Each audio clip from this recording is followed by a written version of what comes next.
Internet. What is the Internet and how does it work? Things have changed since the Internet has come alive, and I will try to focus on how it's changed the world and become the best and fastest communications center for all people, young and old. The first computer was ENIAC, the first one in 1943, and was not completed until 1946.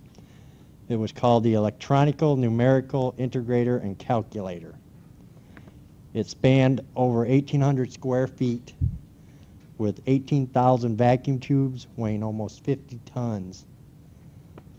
While not completed until the end of World War II, it was created to help with the German efforts against the German war.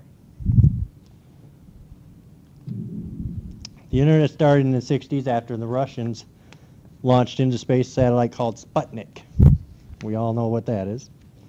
It is a global system of interconnected computer networks that use the standard Internet protocol suite called TCP/IP, Transmission Control Protocol, Internet Protocol.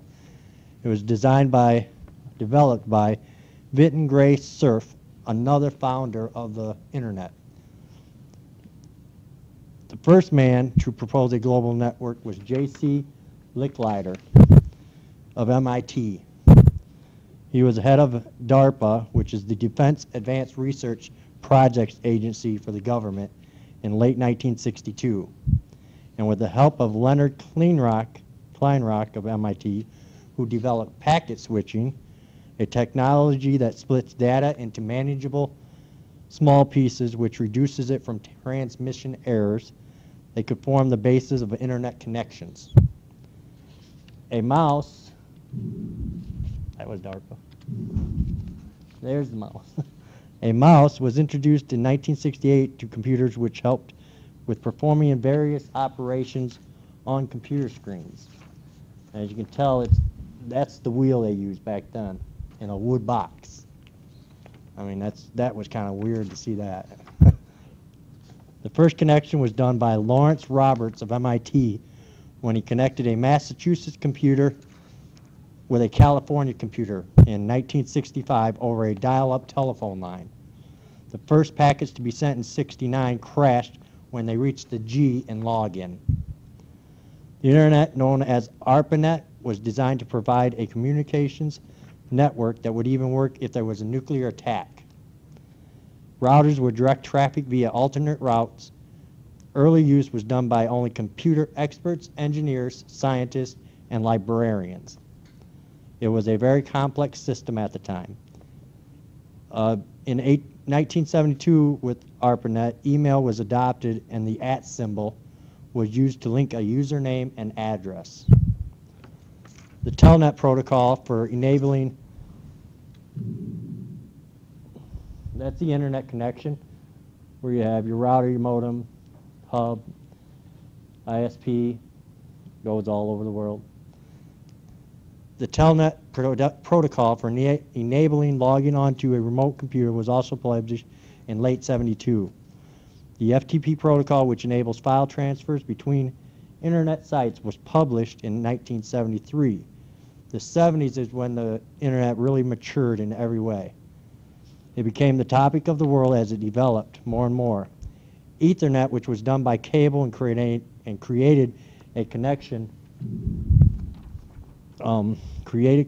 between computers, appeared in 1974 and didn't get fully accredited because Bob Metcalfe, a Harvard student's dissertation, was not being analytical enough on packet networks, but later was accepted due to him adding more equations. In 1981, BitNet, because its time network, connected IBM mainframes, which is what this is, that's what was used back then, to the educational community to provide mail services. Gateways were developed to connect BitNet with the Internet to allow exchanges of email. As the commands for email, FTP Telnet became standardized, so it became easier for non-technical users to use it. In 1989, Peter Dusch created Archie, whereas the software would list files and build searchable index, searchable index of software.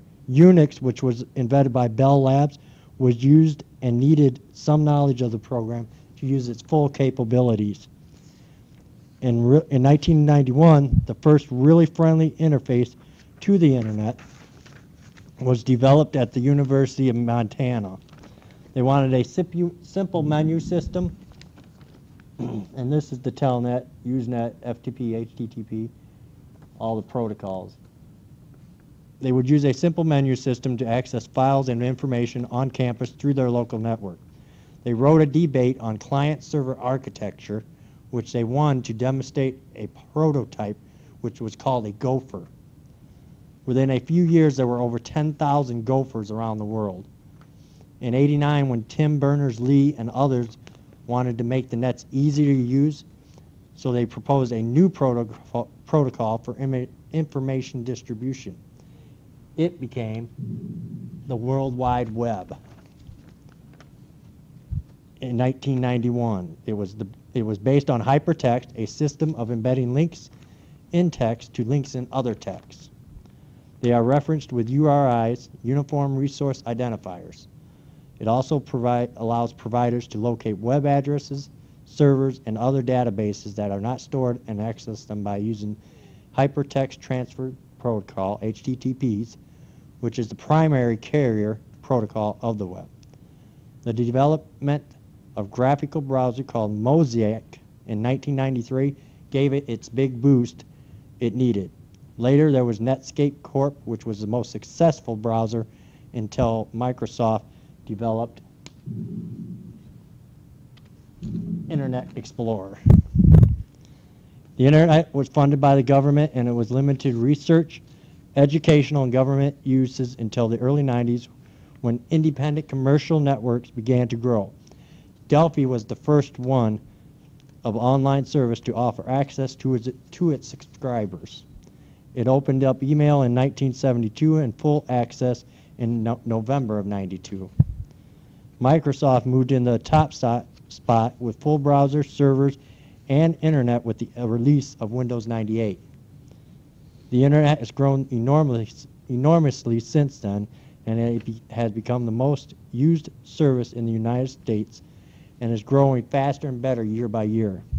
It grew into the mass system it was then, back in 1960s, within 5 years. And that was done by cyberatlas.com. But Google is the biggest index with over 8 billion pages, but it's not accurate due to there's always copies of pages. So it's not accurate.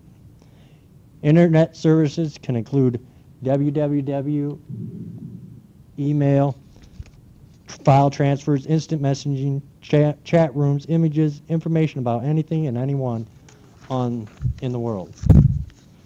Most people can spend 25 to 30 hours a week surfing on the internet, and access to this can be done by computers, PDAs, and phones now. With the technology moving forward, people are trying to rely on wireless and Wi-Fi more and more. Wi-Fi is where regions of the country have access points called hotspots, and when in range, it allows connectivity in a peer-to-peer mode, which enables devices to connect directly with each other. So phone to phone, so on and so on. You can now go to local libraries, cafes, airports to gain access via these devices, and all hotspots are free. And there's no wiring. And that's why. There's a lot of that. With the way things are changing so fast, men seem to be using the internet at a higher rate than women. A study in 2005 showed that women like to talk and do Facebook, MySpace, and watch streaming content more than men. But men use the internet more than that for gambling, everything and anything else. With the internet growing the way it is, it's hard to imagine where it would be in 100 years. But we could see what it's done over the last 40, 50 years that we've been alive. Well, some of us have been alive. And the population of the internet stands at North America at 76.2%. Australia and Oceania at 60.8%. Europe 50%. Latin America and Caribbean 31%. Middle East 28%. Asia at 20%. And Africa at 8%. North America leads with the internet population, but the population that it actually uses it is only at 5%. So that's a lot of people, but not a lot of people. This is how it breaks down by people. There are 1,410 million to 1,830 million of unique individuals who use the internet in 2010. All countries combined. Whereas United Kingdom residents used the internet in 2010, which was 40.2 million people in the United Kingdom. That was the highest. Well, actually, 223 million of Americans use it. That's the highest, sorry. Russians use the internet at a 30.1 million. And so on that. The internet has come a long way since a few military scientists have set some bits back and forth across a cable more than a half a century ago. Now incorporated into nearly every aspect of our daily lives, the size of the internet, or more to be accurate, the World Wide Web, which is accessed through the internet, has gone from having less pages than there were people in Canada in 1998 to today, with up to 20 pages per every single person on Earth. The social impact has widened from small to what is now Facebook, MySpace, Twitter, YouTube, and specializes in interaction with each other. It has achieved what many thought could not be done and is now a major outlet from everything from shopping, paying bills, auctions, and even gambling. It also has become a gaming center for kids to interact with each other and to learn strategies and resolve conflicts that arise in every situation. The internet is growing fast and large, and if you want to keep up, you need to know how to use it. As it grows, so do we, and more technology and information than we could ever imagine. Ask yourself, what would internet be without me? What would it be without having the internet? And that's it. Is there any other questions? Any questions? Oh. Good job. I always have one question.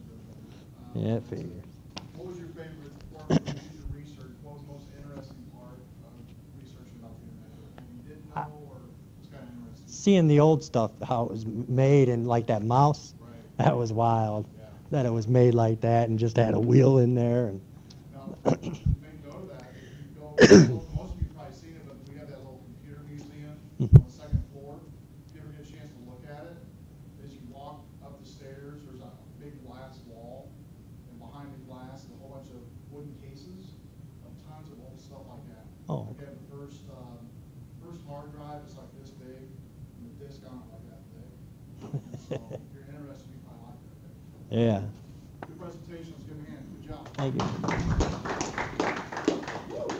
Alrighty. It's all yours. All right.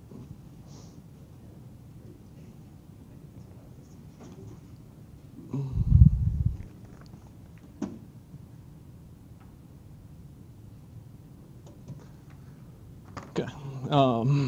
So wireless networking, that is what mine is on. And it seems like today wireless networking seems to be the trend in the future.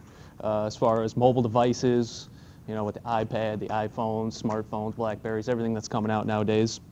Definitely seems like the trend is definitely moving forward away from wired and more towards a wireless network. And it also seems like, I don't know if you guys notice this too, every place that I seem to go to nowadays, whether it's a restaurant, a bar, even grocery stores, every single place offers free Wi-Fi now. You can bring your computer, whatever. I mean, like if you were at a grocery store, there's a particular place I go to in Chicago occasionally, and you can go in there and, you know, do all your grocery shopping, sit down, get some lunch, screw around on your computer, use their free Wi-Fi. So it's a nice feature. So that's definitely something that's trending for the future. So I'm going to talk a little bit about the pros and cons of wireless networking, a little bit about mobile technology, about wireless LAN setup, and some wireless characteristics. Okay, so wireless characteristics. Basically, the signals are sent through the air via electromagnetic waves. They're arranged by frequencies from lowest to highest. Frequencies are measured in kilohertz, megahertz, and gigahertz. That's pretty much similar to the way that we've been broadcasting TV and radio signals for the last 40, 50, 60, 70 years. Uses layer 3 or higher protocols, which is the same as a wired network, except the difference is it has no fixed path. Obviously, traveling through the atmosphere, through the air, it can go pretty much wherever it wants to. So again, the signal travels as electrical current along a conductor to start, and then travels as electromagnetic waves to an antenna. After that, it travels through the air to its destination. Once the destination is reached, another antenna accepts the signal and converts it back into current. The antenna works as both the sender and the receiver. This is important little note just to remember, keep in mind, that the antenna does work as both the sender and the receiver. So if you don't have both the sending and receiving antenna set to the same frequency, you're really not going to get anywhere. You're not going to be able to transfer your data or whatever it is that you're trying to transfer. So there's two main types of antennas. There is the directional, which basically sends a signal sends the signal in one single direction, and then there's the omnidirectional, which disperses the signal evenly in all directions. Range. All ranges is the area that an antenna can reach. Obviously, you guys all know about if you're out of range and you lose your signal. It happens to me all the time. It drives me freaking crazy. Line of sight. Ideally, you would like to be able to send something from point A to point B. That works well with wired, but again, with wireless, being that there's no fixed path that it travels, line of sight doesn't really work out too well for wireless networks. And like I said, it travels along an undetermined path and no direct path to the receiver. So during the signal travels, the signal can come into contact with one of these three things. The first would be reflection. All that means is it hits an object and bounces back to the sender. So floors, walls, ceilings, any of that stuff can do that. And basically, you know, if you're trying to send something to somebody out there and it has to go through the wall, if it reflected, the signal will just hit the wall and send it right back to you. The second one is diffraction. Bends around the obstacle and continues on. So it's the same concept. Essentially, it would shoot towards the wall and just deviate around, find a space, get through, and continue on with this path. The third is scattering. Reflects in multiple directions. Some of the chairs, books, other computers can cause scattering. A lot of stuff in here I know could probably cause some scattering. All three of these are known as what's called multi-path signals. Signal degradation. First thing is fading. Fading is just a change in signal strength due to electromagnetic energy being scattered, reflected, or diffracted after it's been sent by the transmitter. Attenuation is just further the signal travels away from the transmitting antenna, the more the signal weakens. And that's kind of the little bars on your phone. You'll see them start to drop down as you start to get out of your network a little bit. One way you can help to alleviate these problems is to use amplifiers or repeaters. If you had an analog signal, you'd want to use amplifier, or I'm sorry, yeah, an amplifier. And if you had a digital signal, you would want to use a repeater. Noise is another big problem, just electromagnetic interference. Some ways to combat that: you can place an access point, like for instance, if it was in your home, in a central location, someplace where there's not too much interference, if at all possible. If for some reason, like I know in my house, I have my computer on the second floor and the router's down in the basement. So I try to keep it as high up on a table or something as possible. Just, you know, obviously you wouldn't want to bury it under a bunch of clothes or whatever the case may be. And then keep the router away from metal objects, as that will just make it go haywire on you. Some pros of wireless networking. Obviously, the most notable thing is there's no cables. So, you know, if you're only setting up maybe 2 computers, you know, wireless, okay, may not be that great. But for instance, like in this classroom, if we were all interconnected wirelessly without having to set up all the cables, this definitely would, you know, alleviate some of the problems of having to set up a network that way. Often, you only need one Ethernet cable connected to the access point. So again, not having to hook up to each individual computer, just to the access point, then everything else connects wirelessly. You can use power over Ethernet or PoE if there is limited power sources nearby. So it's definitely a good feature if you only have a couple of power outlets and you're trying to hook up a ton of computers. It's definitely a good thing you can use, and it's convenient.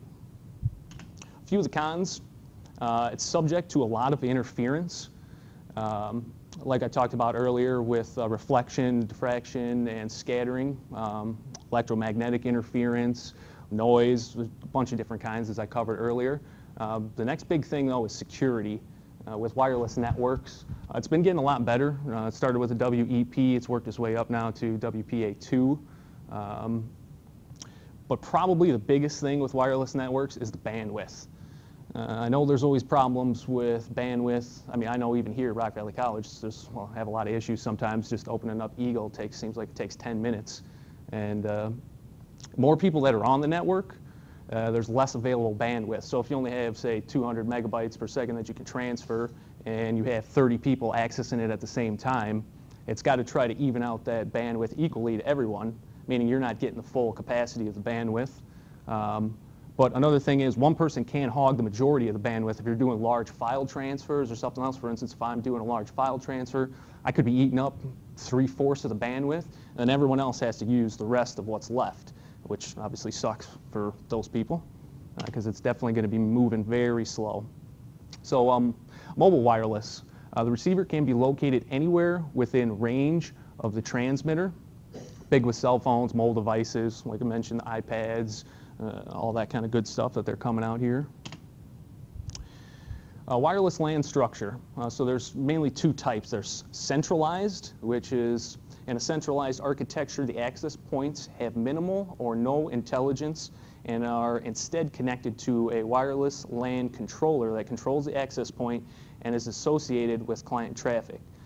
A distributed architecture places all the intelligence in the network's access points. So the access points do all the work for you, essentially. In a distributed architecture, the access points are highly intelligent. Each access point acts as a self-contained router equipped with all the intelligence required to associate with client devices and traffic flow. And then the last one is the ad hoc wireless LAN. It's simply wireless nodes transmit directly to each other using wireless NIC cards with no intervening connectivity. Some more on this. Any new wireless LAN setup should support 802.11n. The IEEE 802.11n standard is more than 10 times faster than some of the previous models, the 802.11b, G, or A. Also, the consideration of using voice over wireless LAN should be taken into account if you are setting up a wireless network. And voice over wireless LAN is the use of wireless broadband network according to the IEEE 802.11 standards for the purpose of vocal conversation. In essence, it's a voice over IP over a Wi-Fi network. So in conclusion, I just kind of covered some of the basic characteristics of a wireless network, some of the pros and cons, a little bit about mobile technology, and about wireless LAN structure. That's it. Any questions? Okay, go for it. Future of wireless, when you're doing your research, I know we had this experiment protocol, but what did you see anything when you were researching? I know you did more of the history, more around. Yeah. I saw a few things, but actually I did come across something the other day that I had noticed, but I actually don't recall offhand what it was. I was just kind of, I primarily was interested with the like the mobile devices going forward, the phones and everything going on, and it seems like every day, today it's 3G, tomorrow it's 4G, next day it's going to be 5G, you know. So that whole thing was kind of interesting to me anyway. So. Your presentation,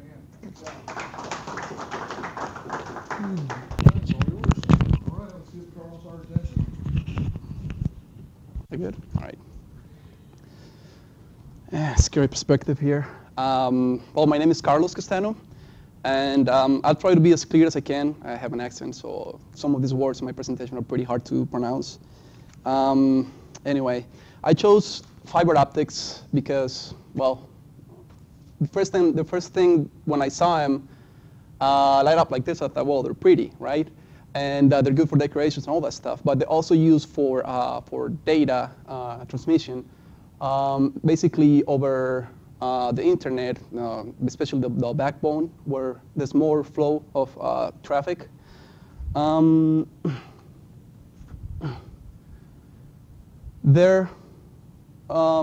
fiber goes into the fiber optic cables, as you can see in that picture over there. The fibers are the ones in the very top of it. They're covered with buffers, which is a plastic jacket around them, and Kevlar for protection, to protect them because they're made of glass, so they are fragile. And also they have an extra jacket. I missed the T there. Yeah. Oh well, it's a jacket, and it's for more extra protection. Even though they're made of glass, they're pretty flexible. And this part right here, this is the glass part. It's made of two components: the core and the cladding. The core is the part of the fiber optic that actually where the signal goes through. The signal goes through right here. The cladding is just a protective coat around the core, and it also helps for the lights to reflect back into the core when you send the signals through it. Fiber optics, this core is much thinner than human hair. It's very thin, and it's extremely pure optical glass. That means it has no impurities, or it has minimal impurities in it. That's because you want the signal to travel as far as you can. Impurities would impede. I mean, would not allow that to happen because they would reflect in those impurities. You can't just use regular window glass. Okay, the process of making the actual optical fibers that goes inside the cable is first they create the fiber optic performed blank, which is basically a cylinder of glass. I'll explain later what it means. Then they draw the fibers from the performed blank, from the cylinder of glass. And the third step is testing the fibers to make sure they work and they're what they're intended for. Well, they start with the silica or quartz tube. I think it's silica, pronounced silica, right? Okay, and they're bathed in a hydrochloric acid. Those are the words that I was telling you about. Basically, they're bathed there to remove any excess oils, from people handling them, and they're put on this machine, which is called a lathe, and they rotate on that lathe, and they rotate on that lathe, and they fuse together two of these tubes to make it larger with heat. This is a burner right here. Then they go through a process that they call modified chemical vapor deposition, MCVD. And in that process, what they do is they bubble oxygen through different chemical components.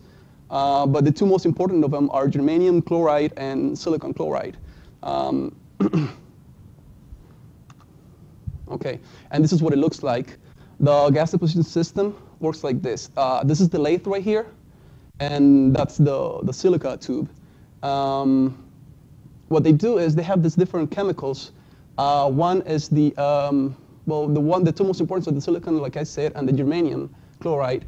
And they have the other chemicals that in my research I didn't know. I couldn't find what they were, but I guess they're used to facilitate the process. And they bubble it through with oxygen. So what they do is all these chemicals go through this system right here, and they're injected inside the tube, inside the silica tube. And then this flame hits the tube, and the tube rotates on the lathe. What it does, what the flame does, it's well, it does two things. The first thing is the silicon chloride becomes then silicon dioxide, and the germanium chloride becomes then a germanium dioxide. These two components, they fuse together, and they form like a film inside the tube. They mix together with these other chemicals, and they become fused together. That's the word I was looking for. They can fuse together. When they get fused together, they create extremely pure glass. It's just extremely pure. It's the purest there is. That's actually going to be the core of the fiber. The silica actually, or the quartz outside, it's going to be the cladding, so the outside part. Okay, that was the first step. The second step, they have what they call a drying tower. And this is just a diagram. I didn't find a picture of it. But I thought it was better to use this diagram. What they do is they put the, well, when they do the silica and the, and the core, when the core and the cladding are formed, that's what you call the preform blank. Yeah, that's what they call the preform blank. They put the preform on top of the machine, and then they lower the one end of it to a furnace. The furnace is heated up to about 3,600 degrees Fahrenheit, which is very high. So it gets melted, and then a molten glob falls from the furnace, and it falls as a strand, a glass strand. Okay. Now remember, the core and the clad is still there, but they're just being reduced to a real thin size. Well, then an operator will thread this strand, let's call it this strand, through these devices. All those devices do different things to the strand of fiber. The laser micrometer, the laser micrometer up there, it measures the strands, and then it measures the strand, and then they go through this coating cup, this UV curing oven, which creates coats over the fiber, and then the operator will put it on this, will connect it to this tractor. Okay. The tractor will pull the strand according to the information it gets from the laser micrometer, which is measuring the diameter of the fiber, which is a real thing, like I said. So it pulls the strand at a rate of 33 to 66 feet per second, and it keeps stretching it and stretching it. Then after that, the strand gets cooled off, and they put it in a spool or a drum, and some of those drums can be up to, which I thought was interesting.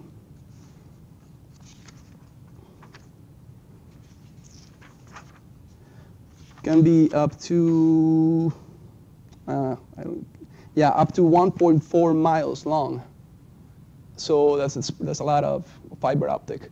Well, from there they just cut it and have it for different uses, and basically they put it in the cables, and the cables can have either one strand or a bunch of them, depending on the kind of cable it's going to be, but that's not what this presentation is about.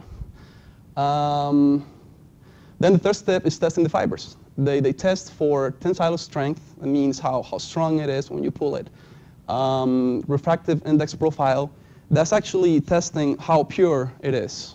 Fiber geometry, the diameter, the physical dimensions of it. Attenuation, how far can the signal travel without getting deteriorated. The information carrying capacity, chromatic dispersion, operating temperature and humidity range, temperature dependence of attenuation, and ability to conduct light underwater. All those steps are for actual out there, on the field. They test it for when they're on the field, if they're underwater, if it's hot, if it's humid. So they test it for all these things. And that's it. So that's the end of my presentation. I just wanted to say fiber optics are Right now, the latest technology in information and in sending information, receiving information, they're better than copper for many reasons. Like I said, they're faster, they carry more information, they go longer places without repeaters, longer lengths of without repeaters, but also they're more expensive to manufacture. This is a very expensive process, so they don't get used for like when we do local networks, like workstations, and mostly we use UTP for those. They use UTP for those, but they're more used for backbones and those type of connections. Any questions?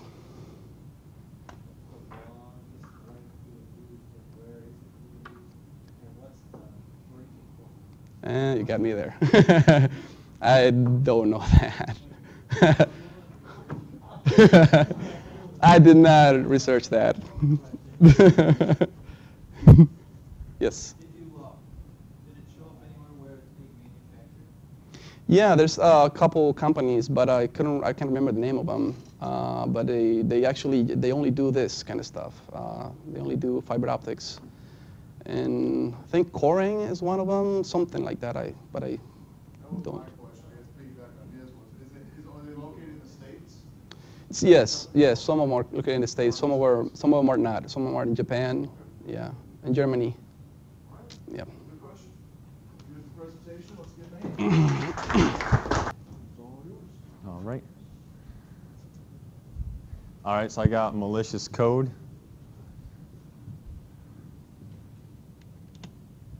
And another name for malicious code is also called vandals. And it's a new breed of internet threats that can be efficiently controlled by cannot be efficiently controlled by antivirus software alone. So you have to get other software to interact with it to try to stop it. And it will enter your network drives once it's inside of your network or workstation. And it can also cause network and mail server overload by sending messages and stealing data and passwords and deleting document files or email files or passwords, and even reformatting your hard drive, leaving you with nothing. They come in different forms. You can get them through your Java apps, through ActiveX control, through scripting languages, through browser plugins, one of the big ones, and also push content. Different ways you can get it is by downloading plugins for Firefox. Most of the time, they come from the web browsers. You're surfing the internet, a window pops up and says your computer's been infested, and click OK, and they want your credit card information, and then they can get your computer cleaned up. And then also the apps for your mobile devices now. I know Apple and Android devices are having a lot of problems right now. People are stealing people's information when they download and install one of your apps that you created.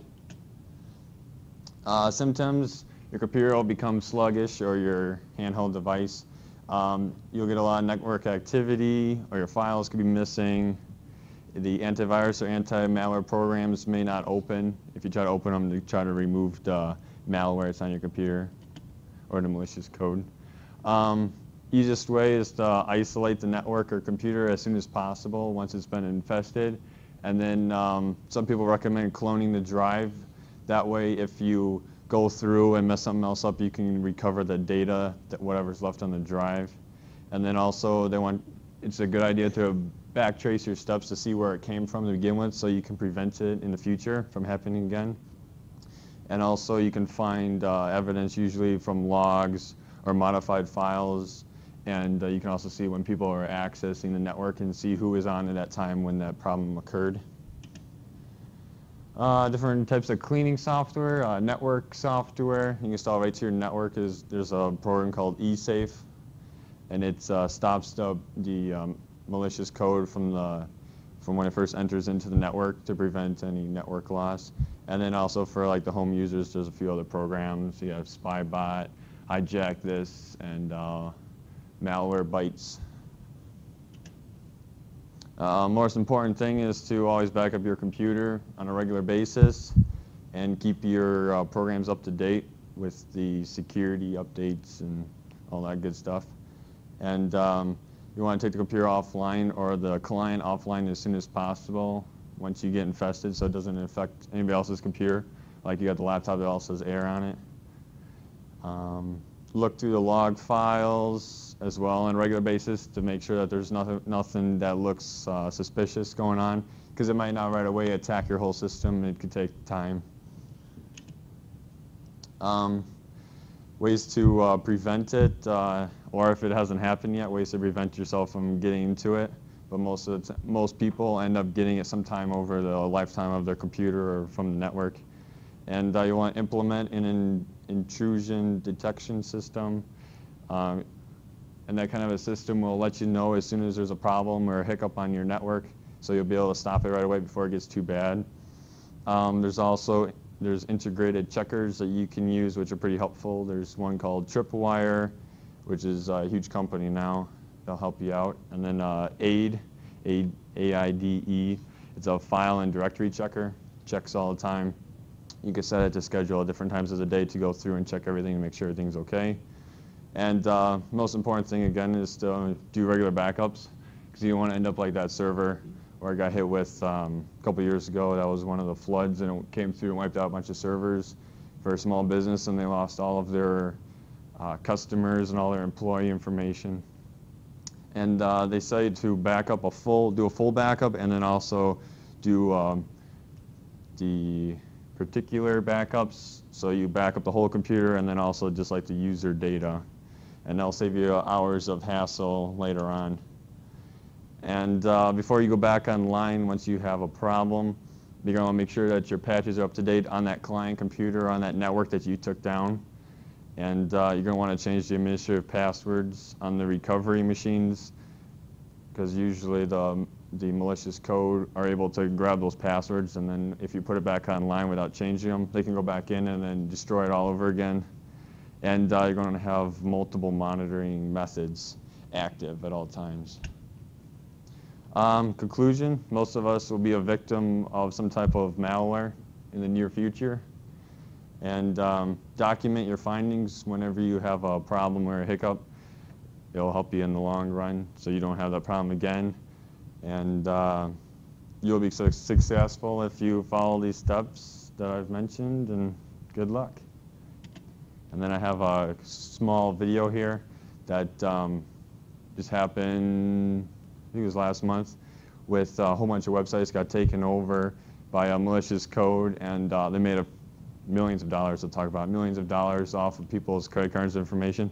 Pops up a window telling you your computer's been infested with a whole bunch of viruses, random number.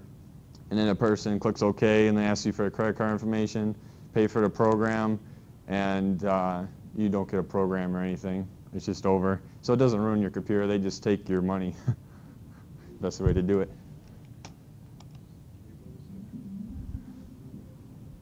I'm Jennifer Meckles for AOL News Now. Viruses and malicious codes attack computers all the time, but one of the latest, dubbed Lizamoon, is making headlines because it's big, very big. So big, in fact, that it's already hit over 4 million websites. WebSense explains how it works. It gives us this pop-up warning saying that our computer is at risk and we have malware and other security issues, and when you click OK, it shows you a fake scanning tool, which is of course all fake. It's just JavaScript and images. And it looks like it's going through a hard drive and finding all sorts of different malware. Lizamoon targets websites, millions of them, to redirect you to a fake virus scanning site. The malicious site is disguised to look like a Windows antivirus scanner. It prompts you to enter credit card info to fix up your computer, then steals your money, and you're left with the fake. But who's been infected? eWeek says just about everybody. Users all around the world are affected, with victims in the United Kingdom, Kuwait, India, Australia, Turkey, Brazil, Israel, Mexico, Taiwan, and Chile, among others. The bulk of the victims, at 47%, appear to be from the United States. Most web applications have filters that prevent rogue commands like Lizamoon, but somehow this code has sidestepped many of them. They're more likely penetrating web systems used by the sites, such as outdated content management and log systems. Security experts are still trying to determine exactly how the SQL injection occurs.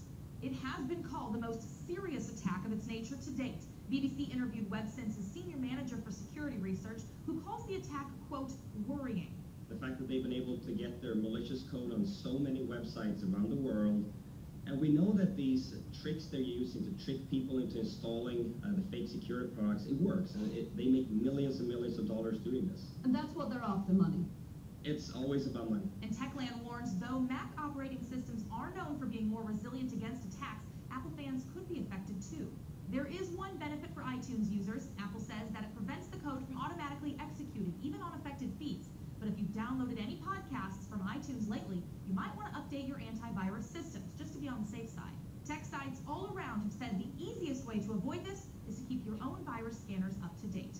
I'm Jennifer Meckles for AOL News Now.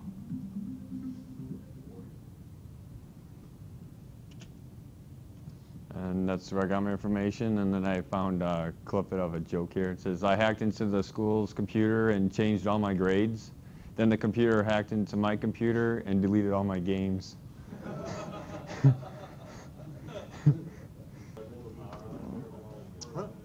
All right, let's get more attention. It's all yours. So I decided to do my project on home wireless security, wireless router security, I should say. The reason why I decided to do that was because I was redoing my router and I forgot to set all my settings that I wanted to do. And one day I came home and I was trying to use my internet and I could not. And it took about a week for me to figure it out because I thought I did everything right. And I was like, it's not my problem, it wasn't me. So I called my ISP and I was like, do you guys have outages? Because it was common with them too, because they're pretty bad. Well, where I was at least. And it ended up being me and not all my settings. And I had everybody basically piggybacking off of me. So I couldn't do anything and they were doing what they wanted. Wireless router security, some questions that the average home computer user asks. Usually, they don't know. And they're like, what is it for? What is it? What is wireless router security? Like, why? Why should we implement the uses of wireless security on our home routers? They just think, hey, hook it up, we get to the internet, good to go. It's not that at all. They don't know there's more than just installing the wireless router. You can drive around from here. We talked about it in our 130 class. He had an app on your iPhone, right? And there's an app, and you can drive around and see all like your access points and stuff, and it'll like draw a line for you and how many there is. There's tons of open networks wherever you're at. Ways to enhance your wireless router security. I'll go over that, and information on wireless router security. I just use the Wikipedia. I mean, everybody's got a lot of information out there. You're not really supposed to use the Wikipedia, but people got a lot of ideas that they put in there. Well, about wireless router security, it protects their network. It keeps hackers out, keeps crackers out, protects computer and files, and restricts access. The first wireless routers were safe. Hackers and crackers were not familiar. I mean, they didn't even know what's going on. And as time goes, as everything is, everybody learns and tries to figure out new things. And they're like, this is a new thing to figure out. Well, let me get into this. As years went by, hackers and crackers were able to gain access, obviously. Where we know today it's a really big problem. A lot of main networks are getting hacked, even, hospitals and everything's getting malicious stuff all put in. I'm sure you probably deal with some stuff where you're at all the time. Why use wireless security? Well, as I stated before, you can restrict your unwanted access, keep everything safe for you, protects computer and files. I already said all that. Some basic setup would be to change your default logon to router, username and password. Just set it up. So, for an access point. Your SSID so people can get in. Create your own so you know what it is and put a password on it. Definitely change it from router name. Change it to your own name, as I stated. And then one of the key points I always like to do is definitely disable your SSID broadcasting, because then nobody knows that you have an access point out there that they can get into. The only thing bad about that is everybody that comes over, they're like, can I use your wireless? And then you have to tell them every time and your password. I forgot my password, I don't know how many times. I got to remember it. I'm like, like my cousin's always like, what is it? And I'm like, I don't know. At least I know it's safe for the most part. Enable MAC address filtering. Lets only your devices have access. You can create your own home LAN network through it. Enable firewalls on all devices if possible.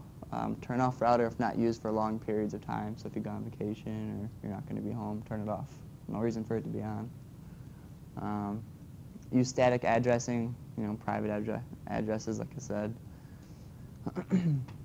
Some detailed information and more about basic wireless security. You could visit, I got stuff from compnetworking.about.com. You can just Google it, really. You can find a lot of more stuff.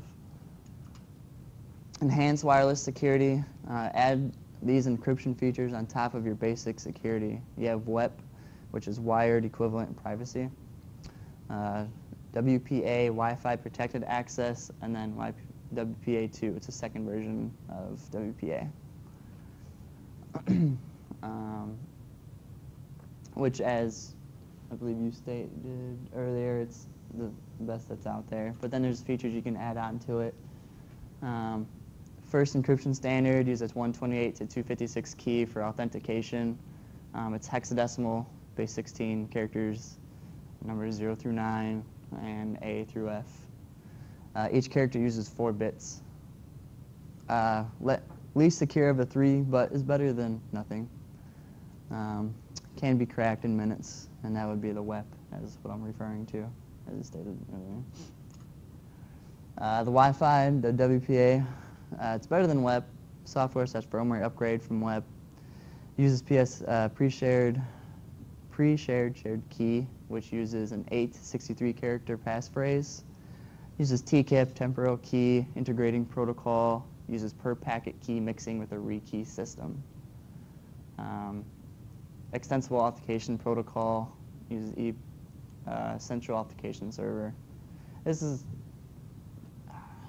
pretty, yeah, I wouldn't say it's intense, but there's a lot more to read about those extra features you can add on to your security. The WPA version 2, it's the best that's up there. It's upgraded version of WPA. Supports same as WEP and WPA. It's definitely more encrypted.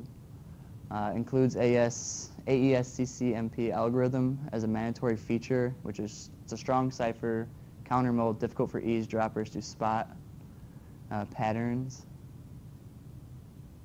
Yeah. CBC MAC message integrity method ensures messages have not been tampered with.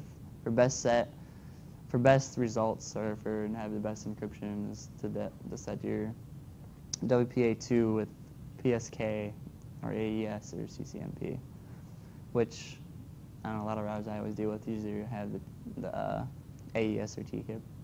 So, summary is home wireless router security is a big deal. Definitely the average user they should know and should be more informed on what they're using and how to set it up.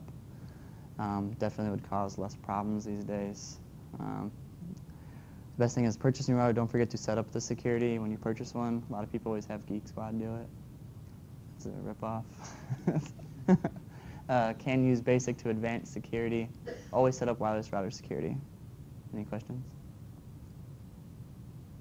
Recommendation, what is personal experience as far as your recommendation of a good home wireless router that people can purchase? I knew you were going to ask me that one. What? I knew you were going to ask me that one.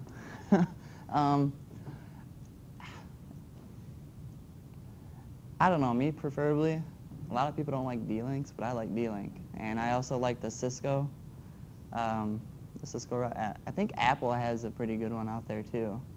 I have a buddy, Gerardo, who worked at Best Buy.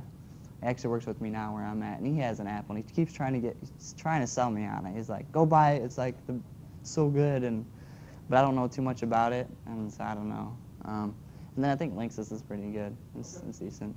For gaming, I like D-Link. So I never had. Presentation was good, man. Good job. I wanted to show you guys can you guys see that back there? Okay, this is Rock Valley right here. We're actually right here. This pin here.